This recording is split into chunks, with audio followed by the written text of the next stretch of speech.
with Alabama. I'll ask Coach Johnson for some general comments on the game, take your questions for the student athletes, excuse them, and then we'll finish up with Coach Johnson. So, Coach, would you begin? Well, first of all, I'm so unbelievably proud of our guys. When we got on the plane to come to St. Louis, there are a lot of unknowns about kind of our future, especially in the NCAA tournament. But the perseverance that they've showed this year, and especially over the last 48, 72 hours, from what I'm told, we've played ourselves hopefully in the tournament. But I'm proud of them. They've persevered. They've showed a lot of character, togetherness, teamwork.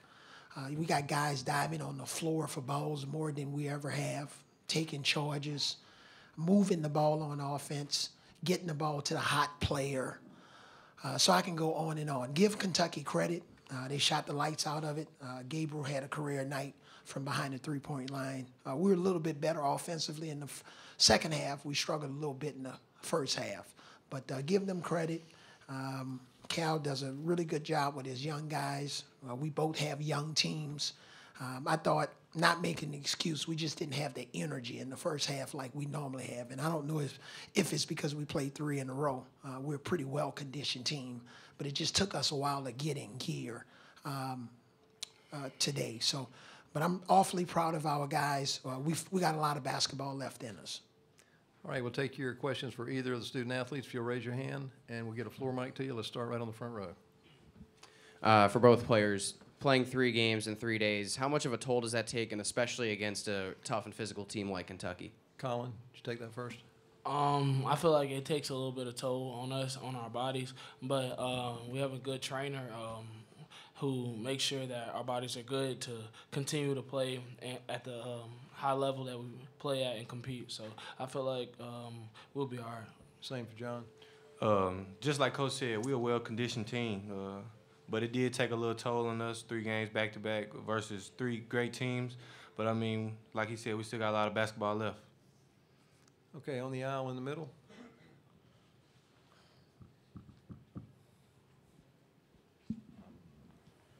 For John, you've sort of been struggling to find your shot away from home, and then in the second half seemed to come to you. Any reason that it did, and is it something that can carry over into next week? I mean, I had a bad few games where I shot the ball well, but I mean, as a shooter, every shooter gonna go through a drought. Every shooter has bad games, so I mean, I just kept my confidence and just kept shooting and doing what Coach told me, and then it finally came to me. Raise your hand if you have another question for either student athletes. Okay, let's go to the middle on the left side. For Collin, just how much of a difference do you feel like it made not having Dante in there, and just how much different are you guys when Dante's not in there? I feel like Dante is a big part of our offense as well as our defense because he blocks shots, and then also when he gets the rebound, he throws it at us and he runs the floor. So I feel like he just helps both ends of the floor, and with him, it's pretty tough. But Galen and Alex Reese and Daniel, they all stepped up tonight. So we just came up short. We got time for maybe one more question for either of the student athletes. Okay, let's go back to the middle on the aisle, middle aisle.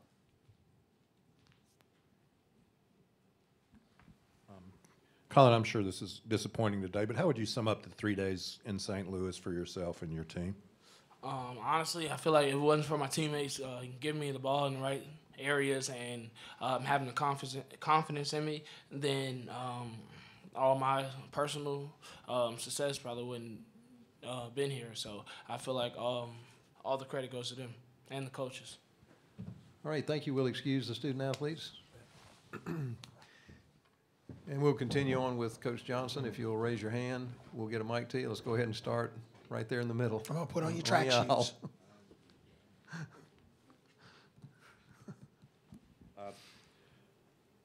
Coach, what did the doctors tell you about Dante, and what can you share with us, and what's his condition? Yeah, he's in a concussion protocol. We think that he's going to be okay, but he's resting. You know, he spent some time in the locker room, and then he came out at the end and tried to fire the guys up a little bit on the bench. But fortunately, he's going to be fine. He's responded well, but he's day-to-day right now. Raise your hand. Let's go to the middle on the left side. If we had 2 questions, first to follow up on Dante, is it fair to say, considering you guys have almost a week before we would play again, that there's optimism that he would be available for NCAA tournament? Yeah, we're very optimistic. Cool. And second question, they finished 85% from the field in the second half. When's the last time that, if ever, that you dealt with a team getting that hot during the course of a game or a half? We got hot in our last game in the second half, and we played outstanding basketball. They got hot in the second half today and made a lot of threes. And sometimes you just got to take your hats off to them. I don't know if I've ever coached against a guy that was 7 from the three-point line on any level. But we were scrambling. We cut the lead down, I think, to about 9 or 10 points at one point, and they kept us on our heels by making threes. And sometimes we were there in their faces, and sometimes we weren't.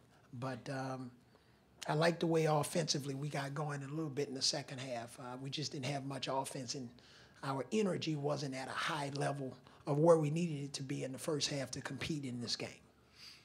Hands up. Okay, go right here. Coach, overall, how do you assess your team's play this tournament and where that leaves you for a potential tournament game down the road? You know what? After we won the first game, and especially I'm going back to the first game when we were up by 12, and sure, we turned the ball over and, they got back in the game and obviously took the lead. But at that point, I really thought in the back of my mind we could win the SEC tournament. I just thought if we could just get enough energy and get some help off of our bench that we'll have a shot. And then, boy, yesterday with that game, the way we dominated our opponent, especially after losing to them on the road, I was thinking, man, I think we got something. But, Dante, we could have used him today. That's a guy that'll get you 14 points and 10, 11 rebounds and 5 block shots. And they were missing Vanderbilt. But I just didn't think we were going to be as slow offensively as we were, especially against a really good defensive team. But I'm really encouraged by what I saw with our team today. I'm really, really, really encouraged. I talked to them about the old coach Jim Valvano after the game, and I talked to them about his speech at the 10-year anniversary of their 1983 team, and he talked about how their team had a lot of hope. They had big dreams. They loved each other, but more than anything, they persevered. And I told him I'm proud of them for persevering. Okay, got a question. Do you have one in the middle aisle here? Third row. Avery, I don't know if you'd heard, but just looking for a reaction to that Mark Fox got let go by Oh, Georgia really? today. Yeah. Oh, no, I didn't hear that. Any thoughts on it? Oh, good man, good coach. Yeah, very disappointed. When you come into the SEC like I did, 3 years ago, even though we all try to win recruiting battles and we want to win on the floor, there's a little bit of a brotherhood with the coaches. We spend time 2 or 3 times a year at SEC meetings and media days, and obviously we're on the road at all of these tournaments. And sometime when you can go visit these high schools, and you form a bond. I have a really good relationship with Cal. People say, well, why? Why not? I had a great relationship with Nick Saban, who called me before we came on this trip and gave me one really good point about our team. Why not? But I'm disappointed for Mark, but I'm sure he'll bounce back. I'm sure he'll bounce back because he's a good man and he's a really good basketball coach. Do you have a question on the far right? Standing up. There you go. Dwayne Rankin, Montgomery Advertiser. Coach, you talked about being encouraged. Was part of that the way they got after him at the press late in the second half? Yeah, but I was really encouraged with our practice before we came here. It was very spirited. We had an energy in that first game like I hadn't seen before. The way we ran on the break, we got beat up on the boards. And then to be able to win that game and win on yesterday and the way we fought back in the second half. We had some guys like Petty who had been struggling. A.J. Jr. struggled yesterday. And they gave us good production off the bench there with that run, and that's a positive. But our team, you know, they gave us everything they had. And sometimes even when you do, you come up short. But I think we're well positioned.